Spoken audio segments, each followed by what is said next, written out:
क्या आपको पता है विदेश में नौकरी के नाम पर, विदेश में जॉब के नाम पर, विदेश में वर्क परमिट, वर्क वीजा के नाम पर डेली कितना फ्रॉड्स होता है? मैं इंडिया की बात कर रहा हूँ। मैं नेपाल, पाकिस्तान, श्रीलंका ये सब की बात नहीं कर रहा हूँ। मैं बात कर रहा हूँ अपने देश भारत में डेली कई लोगों के साथ फ्रॉड होता है। और इसलिए होता है क्योंकि आप लोग जो हैं जानबूझ के खुद से फ्रॉड करवाते हैं। मैं एग्जांपल बताता हूँ। आज मेरा एक व्यूअर से बात हुआ जिन्होंने मुझसे कहा कि सर आपको मैं 3 साल से फॉलो कर रहा हूँ। 3 साल से फॉलो कर रहे हैं, लेकिन 2025 जनवरी को उन्होंने पंजाब में जा करके, उन्होंने कंसल्टेंट का नाम भी मुझे दिया है लेकिन मैं आपको नहीं दिखाना चाहता, ठीक है। उन्होंने कहा कि उनके साथ 2 लाख रुपये का फ्रॉड हुआ है। अब सोचिए, जो कहता है कि मैं आपको बहुत विश्वास करता हूं, मैं आपका जो वीडियो है पिछले 3 साल से देख रहा हूं, उनके साथ फ्रॉड हुआ है। दोस्तों मैं बता दूं, जो सचमुच मेरा वीडियो को देखता है, पूरा फॉलो करता है मुझे, उनके साथ कोई फ्रॉड हो ही नहीं सकता है, क्योंकि मैं आपको डिटेल्स में बता देता हूं कि कहाँ का क्या प्रोसेस होता है।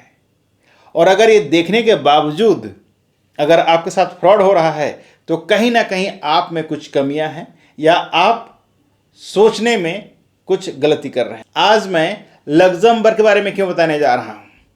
फ्री वीजा के नाम पे बहुत फ्रॉड होता है, लग्जमबर्ग में जॉब के नाम पे बहुत फ्रॉड होता है। और ना सिर्फ लग्जमबर्ग, बल्कि कई ऐसे देश हैं, मैंने कई बार बताया है कि भाई मेरे लग्जमबर्ग में कोई जॉब नहीं मिलेगा, जॉब मिल भी गया तो वीजा स्टाम्पिंग नहीं हो पाएगा। उसका बहुत सारे कारण है, मैंने कई बार एक्सप्लेन किया है। दूसरा मैंने बताया था पोलैंड में कभी जॉब अप्लाई मत करना, पोलैंड का भी होगा ही नहीं। तीसरा मैंने बताया था चेक रिपब्लिक का यहाँ पर अप्लाई ही मत करना, जॉब इंडिया से वीज़ा मिलेगा ही नहीं। लेकिन इसके बावजूद जब आपको कोई एजेंसी वाला फ़ोन करके बताता है कि मेरे पास वैकेंसी है और आप खुशी खुशी अप्लाई कर लेते हैं। एक चीज़ और बता दूं, आपका प्रोफाइल किसी जॉब में मैचिंग ही नहीं कर पाता है, फिर भी आप ज़बरदस्ती बोलते हैं कि मुझे इसी जॉब में जाना है, मुझे यही कंट्री जाना है। अब बताइए, जब आपका प्रोफाइल उसमें मैचिंग नहीं हो पा रहा है तो कंट्री तो छोड़ दीजिए, वहाँ का जो कंपनी है, जो एम्प्लॉयर हैं, वो आपको कैसे हायर करेंगे? और जब तक आपको हायर नहीं करेंगे तब तक आपको वीज़ा कैसे मिलेगा? इस बात को समझना है ना। लेकिन नहीं, आप लोग जो है सोचते हैं कि काउंसलिंग क्यों करें, काउंसलिंग की क्या ज़रूरत है। काउंसलिंग ना करने की वजह से आप लोगों के साथ आए दिन फ्रॉड होता है। दुनिया वाले कोई काउंसलिंग नहीं करता है, सिंपली बोलते हैं डॉक्यूमेंट्स दो, पैसा दो, तुम्हारा प्रोसेस हो जाएगा। मेरे भाई, आपको कुछ पता ही नहीं है किसी चीज़ के बारे में और जाके आपको खरीद लेते हो तो आपके साथ प्रॉब्लम होगा कि नहीं होगा? यही होता है। तो इस बात को समझिए। आज जिस बंदे ने मुझे फ़ोन करके सारे डॉक्यूमेंट्स दिया है, आप चाहें तो उनका मैं देखिए यहाँ पर मैं दिखा देता हूँ जो चैटिंग हुआ है, ठीक है, उनके साथ कितना ज़्यादा गलत हुआ है। हाँ, अगर पैसा ले रहे हो, काम करे कोई दे दे रहा है, वो जाके काम करे ना करे वापस आए, उसका गलती है। लेकिन अगर पैसा लेकर कोई झूठ बोल दे, काम करके ना दे, ये गलत है। अगर वीज़ा आ रहा है बराबर, जाके काम करने गया बंदा, उसको वहाँ पर अगर सूटेबल नहीं लगा, उसको काम पसंद नहीं आया या काम नहीं कर रहा है या वापस आता है, उसका गलती है।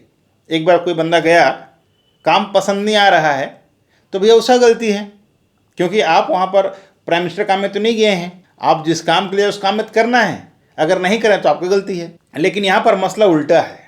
बहुत सारे एजेंसीज जो हैं, स्पेशली मैं बात करूँ पंजाब का, स्पेशली मैं बात करूँ दिल्ली का, कुछ जगह का, हरियाणा में, ठीक है, अभी गुजरात में, राजस्थान में, ऐसे बहुत सारे कंसल्टेंट हैं जो करते क्या हैं, पैसा तो ले लेते हैं, काम भी नहीं करते और पैसे भी वापस नहीं देते हैं। ये गलत बात है। अगर काम नहीं हो रहा है मेरे भाई तो पैसे वापस दे दो ना यार। सामने वाले को कम से कम ये तो लगे कि भाई चलो मेरा काम नहीं हो तो क्या हुआ, मेरा पैसा तो वापस आ गया। भले ही आप अपना प्रोसेसिंग चार्ज कुछ काट लीजिए, 10% जो भी आप प्रोसेस कर रहे हो, लेकिन बाकी पैसे तो रिफंड कर दो, ताकि जो सामने वाला है उसको लगे कि हाँ भाई चलो यार मेरा पैसा तो बच गया। किसी के साथ फ्रॉड मत करो यार, किसी के साथ मतलब इस तरह का नाइंसाफ़ी मत करो। आज जब वो बंदा मुझे बताया, वो टैक्सी ड्राइवर है, ऑटो ड्राइवर है, ऑटो ड्राइविंग करके अपने बेटी और बेटे को पढ़ा रहा है और उनके साथ गलत हो रहा है, ये गलत बात है। ये ना सिर्फ एक बल्कि सिर्फ डेली हो रहा है। मैंने लग्जमबर्ग के नाम स्पेशली क्यों बताया, क्योंकि लग्जमबर्ग के नाम पे बहुत ज़्यादा फ्रॉड हो रहा है। आपको पता होना चाहिए, लग्जमबर्ग एक ऐसा कंट्री है, यूरोप का फाइनेंशियल हब है। जैसे एशिया में अपना सिंगापुर है। सिंगापुर में जॉब लेना अब इतना आसान नहीं है। जिसको जॉब मिल गया वो बहुत लकी है, उसी तरह लग्जमबर्ग में भी जॉब मिलना इतना आसान नहीं है। और कौन फंसता है? ड्राइवर, डेली वेज का वर्कर, ठीक है, जिसको कुछ नहीं आता है, जिनका एजुकेशन नहीं है। और बता दूं, कनाडा के नाम पे डेली फ्रॉड हो रहा है। मैं आए दिन, एक दिन में एक तो कम से कम मेरे पास आता है डॉक्यूमेंट्स चेक करने के लिए। कई लोग के साथ मैं परसों की बात बता रहा हूँ, एक बंदे ने मुझे डॉक्यूमेंट भेजा, उन्होंने ऑलरेडी 3 लाख पे कर चुका है और उनको 7 लाख 8 लाख रुपए देना है ऑलरेडी। उनके पास वीज़ा भी आ चुका है और ये जो वीज़ा स्टाम्पिंग हो ओरिजिनल वीज़ा नहीं है।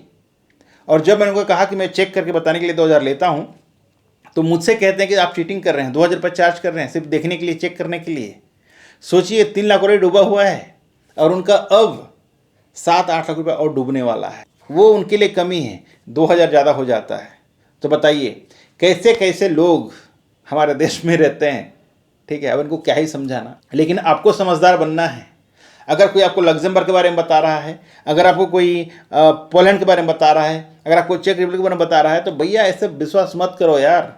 यहाँ पर अप्लाई करोगे तो आपका पैसा डूबेगा ही डूबेगा, ठीक है, जहाँ काम ही नहीं हो रहा है, ठीक। फिर भी अगर बात नहीं सुनते हैं, पूरा वीडियो नहीं देखे हैं जो बंदा अभी तक, वो जरूर पछताएंगे, ठीक। बाकी आपकी मर्जी, क्योंकि ये आपका पैसा है, आपका करियर है, आपका ज़िंदगी है। मेरा काम है आप लोगों को अवेयर करना, क्योंकि आपने मेरा चैनल को सब्सक्राइब किया है। तो मेरा भी कर्तव्य बनता है कि मैं आप लोगों को अवेयर करूं, ताकि आप लोगों के साथ गलत ना हो। बाकी ऊपर वाला तो है ही सबको रक्षा करने के लिए। Thank you so much. आज के लिए बस इतना ही। जाते जाते आप सबको नवरात्रि का बहुत बहुत शुभकामनाएं। माता रानी आप सबको खुश रखें। आने वाले दशहरा के लिए बहुत बहुत शुभकामनाएं इन एडवांस। हालांकि मैं हर दिन वीडियो लेकर के आ रहा हूं, फिर भी माता रानी से प्रे करूंगा कि आप सबको बहुत खुश रखें। जय हिंद, जय भारत।